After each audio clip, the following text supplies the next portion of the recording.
Hello everyone. आज की class में हम सीखने वाले हैं सेलों के संयोजन के बारे में। सेलों के श्रेणी क्रम संयोजन को हम सीखने से पहले हम सेल के बारे में कुछ छोटी छोटी बातों को हम पहले जान लेते हैं, जिनका यूज़ आज की क्लास में हम करने वाले हैं। सेल क्या होता है? सेल के द्वारा किसी भी विद्युत परिपथ के अंदर विद्युत धारा के प्रवाह को निरंतर बनाए रखने के लिए सेल का हम उपयोग करते हैं। किसी भी सेल के अंदर लगातार हमें विद्युत धारा प्राप्त करना है तो उसके लिए हम सेल का उपयोग करते हैं। सेल को बनाने के लिए हम प्रत्येक प्रकार के सेल के अंदर विद्युत अपघट्य का यूज़ करते हैं, यानी कि उस विद्युत अपघट्य के अंदर रासायनिक क्रिया होगी और उस रासायनिक क्रिया के द्वारा ही बाह्य परिपथ के अंदर विद्युत धारा प्रवाहित होगी। तो सेल के अंदर जो विद्युत अपघट्य होता है वो विद्युत धारा के मार्ग में कुछ रुकावट उत्पन्न करता है। जैसे इमेजिन कीजिए, ये आपके सामने एक सेल है। इस सेल के ये दो टर्मिनल हैं, एक पॉजिटिव है और एक नेगेटिव है, और अंदर हमने कुछ विद्युत अपघट्य यूज़ कर रखा है। ये जो विद्युत अपघट्य है ये विद्युत धारा के मार्ग में जो रुकावट उत्पन्न करेगा उस रुकावट को हम सेल का आंतरिक प्रतिरोध कहेंगे, इंटरनल रेजिस्टेंस से रिप्रेजेंट करेंगे। जब इस सेल के इन दोनों टर्मिनल का संबंध हम बाह्य परिपथ से कर देते हैं, कैसे, जैसे सिंपल सा हमने एक एग्जांपल लिया है, यहाँ पर हमने एक बल्ब लगाया है, यहाँ पर हमने एक कुंजी लगाई है और एक सिंपल सा हमने एक सर्किट बनाया है।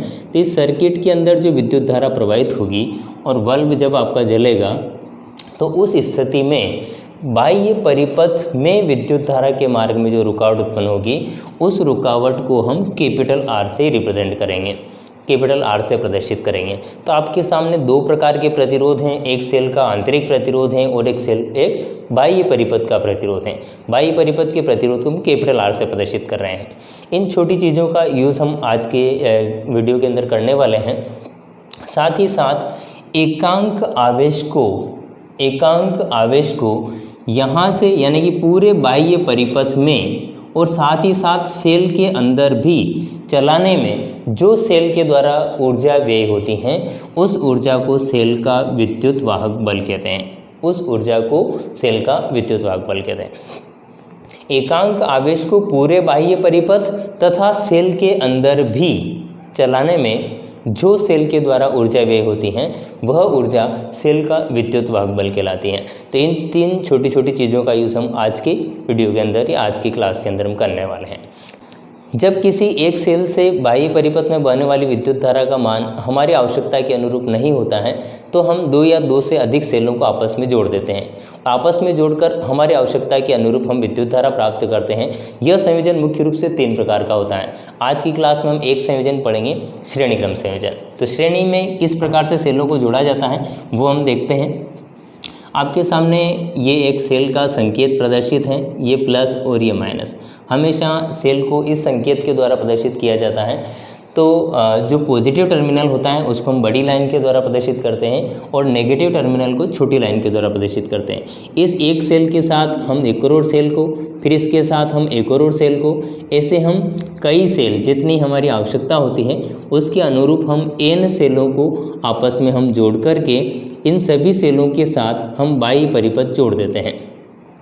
और सेलों को श्रेणी क्रम में कैसे जोड़ा जाता है? तो पहले सेल के नेगेटिव टर्मिनल को अगले सेल के पॉजिटिव टर्मिनल से, फिर अगले सेल के नेगेटिव टर्मिनल को उससे अगले सेल के पॉजिटिव टर्मिनल से, और फिर अंतिम सेल के नेगेटिव टर्मिनल और पहले सेल के पॉजिटिव टर्मिनल के बीच में बाह्य परिपथ जोड़ दिया जाता है। यहाँ पर हम एक कुंजी लगा देते हैं और इन सभी सेलों के संयोजन के द्वारा बाह्य परिपथ में बहने वाली विद्युत धारा आई है।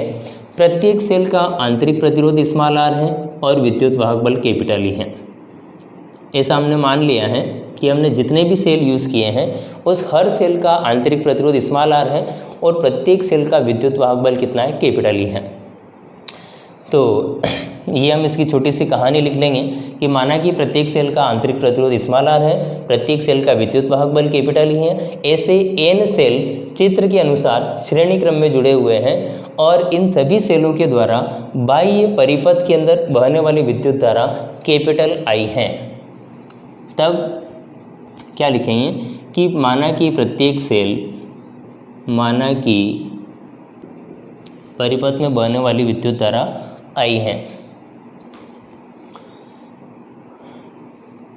तब देखिए, जब हम एक सेल की बात करते हैं तो एक अकेले सेल का विद्युत वाहक बल कैपिटल ई है, इसके साथ अगर हम श्रेणी क्रम में एक और सेल लगा देंगे तो इन दोनों सेलों का कुल विद्युत वाहक बल 2E हो जाएगा। ऐसे 3 सेल लगाएंगे तो 3E लिखेंगे।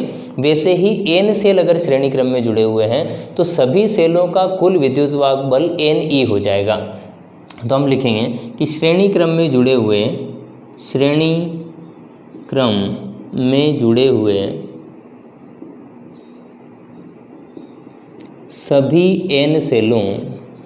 सभी n सेलों का कुल विद्युत वाहक बल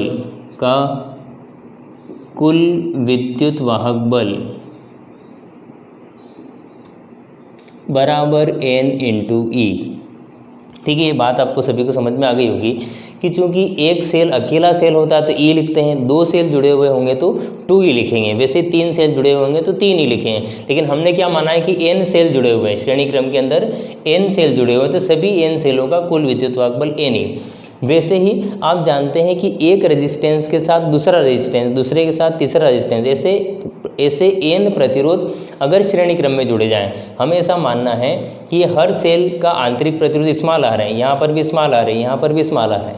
तो हमें ये मानना है कि ये सेल जो हैं इनके आंतरिक प्रतिरोध भी श्रेणी क्रम में जुड़े हुए हैं। हमें ऐसा मान करके चलना है कि आंतरिक प्रतिरोध स्मॉल r वाले प्रतिरोध क्या हैं, n प्रतिरोध हैं जो कि श्रेणी क्रम में जुड़े हुए हैं। और हम जानते हैं कि जब आपके पास 2 या 2 से अधिक प्रतिरोध, एक प्रतिरोध ये हैं, एक प्रतिरोध ये हैं, इसके साथ एक प्रतिरोध और अपन ये ले लेते हैं, ऐसे 3 प्रतिरोध R1, R2 और R3 अगर श्रेणी क्रम में जुड़े हुए हों तो कुल प्रतिरोध कितना होता है, R1 + R2 + R3 होता है। यहाँ पर हमारे क्या आएगा, small r + small r + small r, ऐसा हो जाएगा।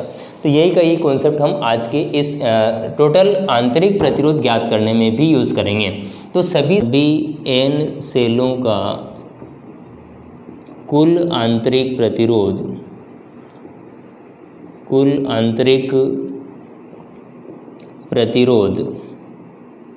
बराबर R + कितनी बार, n बार। क्यों लिखेंगे, क्योंकि हमारे पास n सेल श्रेणी क्रम में जुड़े हुए हैं तो सभी सेलों का टोटल आंतरिक प्रतिरोध R + n बार, यानी कि कुल मिलेगा हमें n × R। अब सेलों के इस संयोजन के द्वारा इन सभी सेलों को श्रेणी क्रम में जोड़ने के बाद पूरे बाह्य परिपथ में बहने वाली विद्युत धारा का फॉर्मूला है कुल विद्युत वाहक बल बटे परिपथ का कुल प्रतिरोध। तो यहाँ पर हमने आंतरिक प्रतिरोध निकाल लिया है। अब हम परिपथ का कुल प्रतिरोध लिख लेते हैं। परिपथ का कुल प्रतिरोध बराबर आंतरिक प्रतिरोध प्लस बाह्य प्रतिरोध या बाह्य प्रतिरोध प्लस आंतरिक प्रतिरोध। आंतरिक प्रतिरोध हमने निकाल रखा है NR, बाह्य प्रतिरोध है कैपिटल R, दोनों को जोड़ देंगे तो परिपथ का टोटल प्रतिरोध हमें मिल जाएगा। अब लिखेंगे परिपथ में बहने वाली विद्युत धारा या परिपथ में प्रवाहित विद्युत धारा I बराबर कुल विद्युत वाहक बल बटे कुल प्रतिरोध।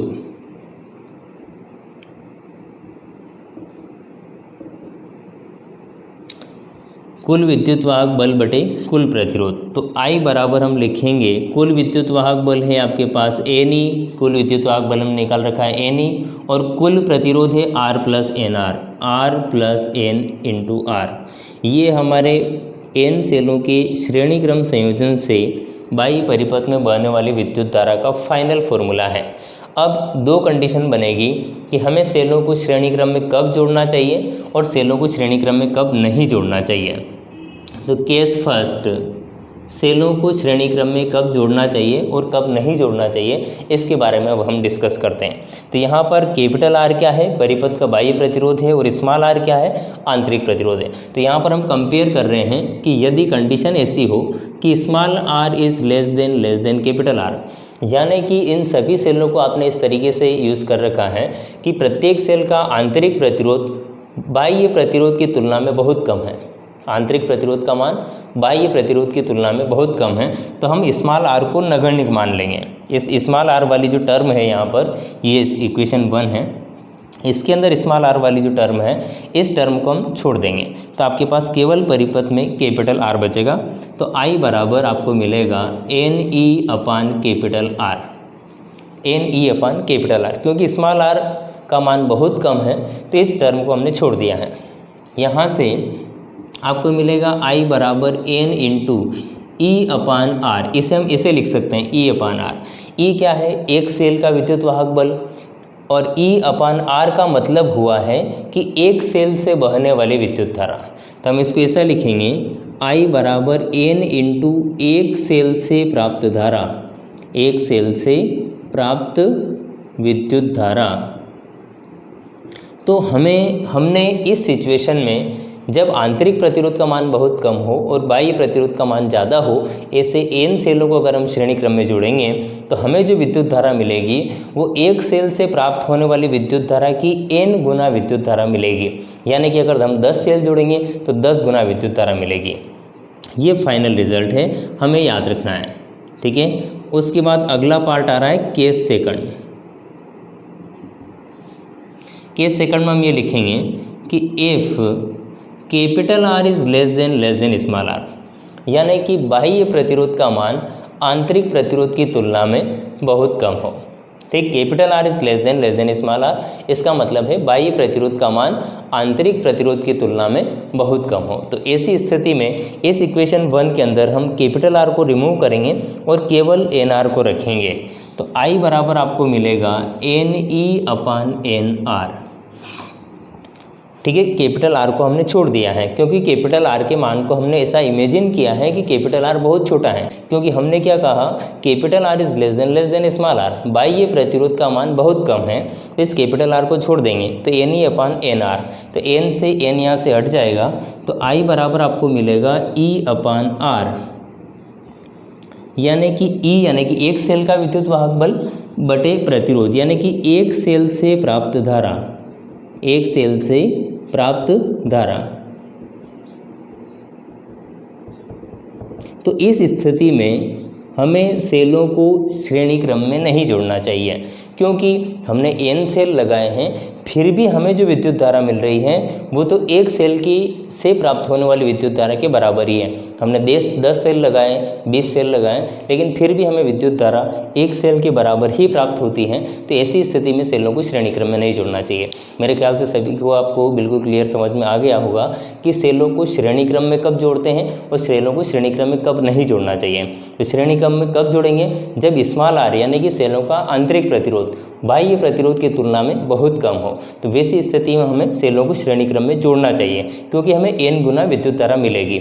जब बाह्य प्रतिरोध का मान बहुत कम होगा तो वैसी स्थिति में सेलों को श्रेणी क्रम में नहीं जोड़ना चाहिए। ठीक है, धन्यवाद सभी को। अगले वीडियो के अंदर हम सेलों के समांतर क्रम संयोजन के बारे में सीखेंगे। बहुत बहुत धन्यवाद।